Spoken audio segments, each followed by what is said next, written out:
Good morning, everyone.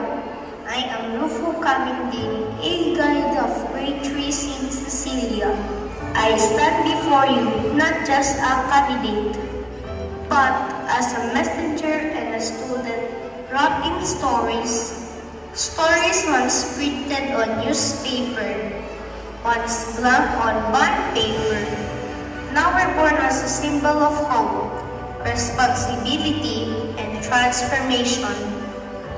My costume made of recycled newspapers, magazines, used bond paper covers, old calendars, and used boxes are more than a creative expression.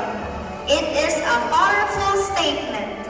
It reminds us that what we often throw away things but still holds value and still has a voice. Today, I speak about my advocacy of rejuvenating Earth, like the stewardship towards the environment, peace with creation and science.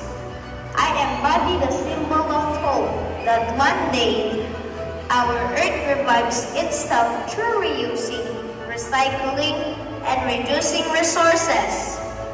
Yet, knowledge alone is not enough. We must act. We must lead by example. That's why I choose to wear my message, to show that even simple materials, when we purpose with purpose, can become something meaningful. Let us be the generation that no longer sees waste, but sees worth